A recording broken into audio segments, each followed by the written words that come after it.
देखिए, आज के दिन जो सेकंड शिफ्ट में एग्ज़ाम हुआ था उसके सभी क्वेश्चंस लेकर के हम यहाँ पर आपके सामने आ गए हैं।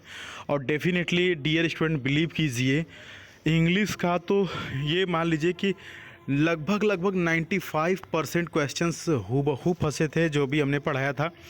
आपको बिलीव नहीं होगा, आइए दिखाते हैं आपको। पहला चीज़ तो ये जो पैसेज आया हुआ था, देखिए पैसेज हम आपको पहले ही बता चुके हैं कैसे सॉल्व करते हैं। पैसेज पे 4 नंबर का क्वेश्चन आता है, कभी कभी 3 नंबर और कभी कभी 5 नंबर भी आ जाता है। तो इस बार जो पैसेज आया था, how to react in bad situation, भैया बुरी सिचुएशन में या बुरी समय में या गलत समय में कह सकते हैं कि कैसे रिएक्ट करना चाहिए, इसके ऊपर जो है कि पैसेज आया था। एक क्वेश्चन आया था, प्रेसिडेंट ऑफ साउथ कोरिया। अब कुछ बच्चे सोचेंगे कि सर साउथ कोरिया का क्यों पूछ दिया, है ना। प्रेसिडेंट भारत का पूछा था तो ठीक है, लेकिन साउथ कोरिया क्यों पूछा। डियर स्टूडेंट, यह प्रेसिडेंट नहीं पूछ रहा है, वो इसलिए पूछ रहा है क्योंकि यह करेंट का हिस्सा रहा है, करेंट अफेयर रहा है। साल 2022 के अंतर्गत यह करेंट अफेयर था जिसको मैंने कवर कराया था पिछले 1 साल के करेंट अफेयर में। यून सी ओक योल इनका नाम है, ठीक है। देखिए, कई बार जो चीज़ें पूछ ली जाती है ना, वो करेंट अफेयर का एक हिस्सा होता है, करेंट अफेयर से गुजरा होता है, मतलब पिछले 1 साल में वो घटना हुई होती है, इसलिए वह पूछ लेता है, ठीक है। बुद्ध को ज्ञान की प्राप्ति कहाँ हुई थी, ऐसा कुछ क्वेश्चन था। तो बोध गया में बोधि वृक्ष के नीचे हुआ था, बाद में उसका नाम बोधि वृक्ष रखाया, बाकी बोध गया में हुआ था। वृक्ष तो शायद पीपल का था ना। चलिए नेक्स्ट क्वेश्चन देखिए, नेक्स्ट फीफा वर्ल्ड कप से शायद था, ये क्लियरली उन्होंने नहीं भेजा, एक स्टूडेंट ने इंस्टाग्राम पे भेजा है मैसेज करके। देखिए, बर्न जो है नाउन है, आज सुबह ही हमने नाउन से एडजेक्टिव वाली लिस्ट करा दिया है, नाउन से एडजेक्टिव हो या वर्ब से एडवर्ब हो, इस प्रकार की लिस्ट आज सुबह ही हमने अपडेट कर दिया था और भेज दिया था, ठीक है। तो देखिए, बर्न जो है कि नाउन है, इसका एडजेक्टिव पूछा था, बर्निंग कर देंगे ऑप्शन में जो भी रहा हो। NDB की फुल फॉर्म है यहाँ पर न्यू डेवलपमेंट बैंक, यही होगा ना। चलिए आगे देखते हैं।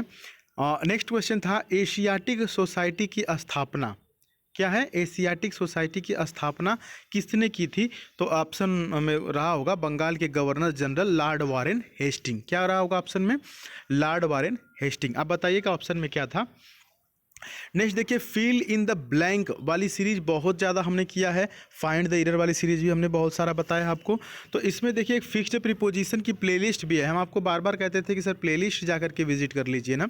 फिल इन द ब्लैंक की आप देखिएगा, fill in the blank by Sudhir Pandey search करेंगे, उसमें ये मिल जाएगा, ठीक है। Fill in the blank by Sudhir Pandey search करके देख लीजिएगा, विश्वास नहीं होगा तो। I am glad dash you like it. तो देखिए यहाँ पर 2 चीज़ें होती हैं, एक तो ग्लैड के साथ टू लगता है और कभी कभी दैट लगता है। अगर टू ऑप्शन में रहे तो टू को प्रीफर करते हैं, अगर ऑप्शन में टू नहीं है तो दैट लगाते हैं। मतलब कि ऑप्शन में दोनों में से एक ही होगा, या तो टू रहेगा या तो दैट रहेगा।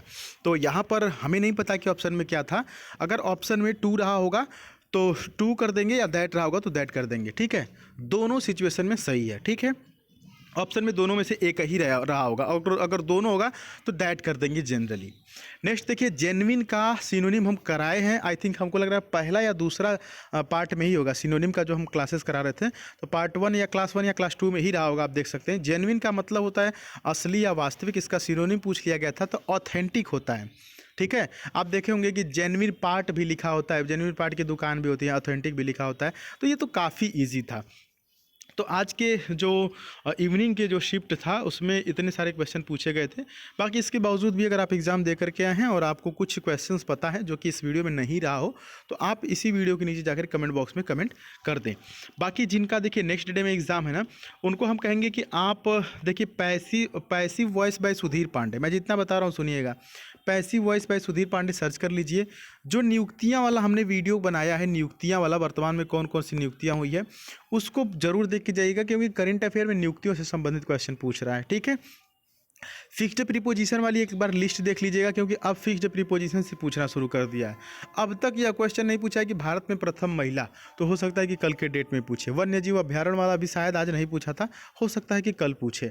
तो ये कुछ टॉपिक्स हैं डियर स्टूडेंट जिनको आप अवॉइड नहीं कर सकते हैं, इनको आप पढ़ करके जाइएगा। बाकी कोई डाउट होगा तो कमेंट बॉक्स में पूछ लीजिएगा, और फिर मिलेंगे अगली वीडियो में। तब तक के लिए जय हिंद और बेस्ट ऑफ लक उन कैंडिडेट्स के लिए जिनका कल के डेट में एग्ज़ाम है। जाइए, मुस्कुराइए और खुश होकर के एग्ज़ाम दीजिए। देखिए, कभी कभी ना ऐसा होता है कि किसी शिफ्ट में आसान क्वेश्चन आ जाते हैं, है ना, और किसी में कठिन आ जाते हैं। तो होता यह है कि कभी कभी ऐसा जैसे एक दो क्वेश्चन आसान जैसे पूछ लिया था आज, जो प्रेसिडेंट का पूछा था, ये देखिए प्रेसिडेंट वाला आपके एग्जाम में कठिन आ गया था, ठीक ना। प्रेसिडेंट ऑफ साउथ कोरिया, हालांकि करंट अफेयर पढ़े होंगे तो आप कर पाएंगे इसको, लेकिन नहीं पढ़े होंगे तो आपके लिए कठिन है। लेकिन एक क्वेश्चन तो इजी दिया ना, बुद्ध को कहाँ ज्ञान की प्राप्ति हुई थी, इसी बुद्ध से संबंधित कोई भी क्वेश्चन आएगा, प्रथम उपदेश उन्होंने सारनाथ में दिया था, तो बुद्ध से संबंधित कोई क्वेश्चन आएगा तो आसानी होता है, जनरली सबको पता रहता है। तो एक कठिन दिया तो एक आसान भी तो दे दिया। अभी शायद सुबह की शिफ्ट में कि कल की शिफ्ट में याद नहीं है, राष्ट्रपति का नाम पूछा था, द्रौपदी मुर्मू सबको पता था, तो उसमें भी एक ईजी आ गया, उसमें भी एक कठिन आ गया। तो ये जो है ना अप्स एंड डाउन्स आते रहते हैं, तो इनको देख करके टेंशन नहीं लेना है, बिंदास जाइए। अगर आपके एग्जाम में कुछ कठिन आएगा तो कुछ ईजी भी आएगा, ठीक है। सभी के लिए कठिन होता है तो सभी के लिए होता है, ईजी होता है सभी के लिए होता है। चलिए बाय बाय, फिर से एक बार बेस्ट ऑफ लक आपको। जय हिंद, वंदे मातरम।